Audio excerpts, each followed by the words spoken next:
Transcribed by turboscribe.ai. Go unlimited to remove this message. Speaker 1. How is the value of goods, services, or emotions measured? Throughout human history, this question has been tried to be answered by a number of philosophers and economists. As a result of their work, there was a theory that we know to this day, and which is called the surplus theory of values.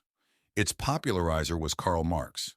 The surplus theory of values says that the value of every good is given by the sum of the raw materials that are produced, the value of human labor, and the average margin. However, this theory raised several questions for me, and I called it a problem. The first problem is how to determine the average margin. Secondly, since this theory claims that the exchange occurs when the value of goods is equivalent, I wonder why I should exchange anything with anyone if the value of goods is equivalent.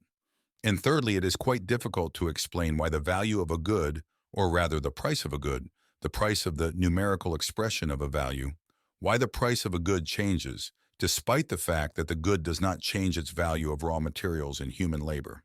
For example, water.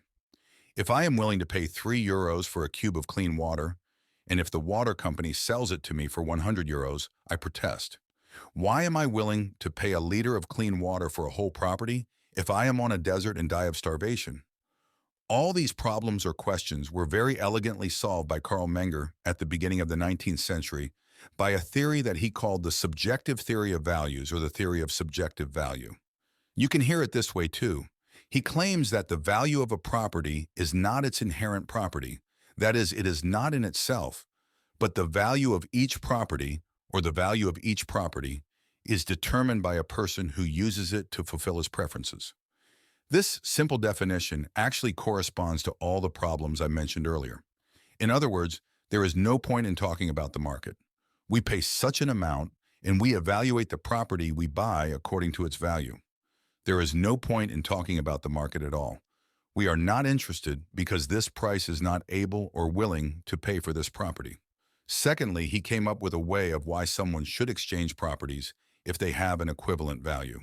Well, they don't.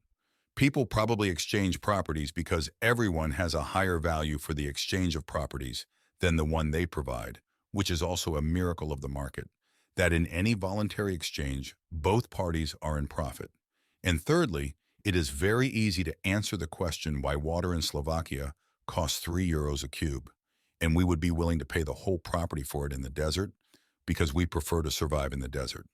The sister of this theory of subjective value is the inability of interpersonal comparison. Speaker 2. This means that each person has in himself or herself has a set of values, which can change over time. And since each person has his own set of values, he cannot say that he is objective. This set of values is the right one for him, the set of values that he is guided by, and each person can have it differently. Speaker 1. And if I wanted to judge a person for having values worse or better than me, I have to ask myself what I should judge them on. And the only thing on the basis of which I can judge him is my own set of values, about which I have already mentioned. I cannot say that he is objectively correct. Subjective theory of values, together with the inability of interpersonal comparison, elegantly solves all the problems of the subjective theory of values. Subjective theory of values is not only used when buying property, it is also used in personal decisions that we make in life. So we evaluate each situation on our own set of values, and we know that this set of values is right for us, and on the other hand, we cannot judge another person for his decision because there is an inability of interpersonal comparison. Transcribed by turboscribe.ai. Go unlimited to remove this message.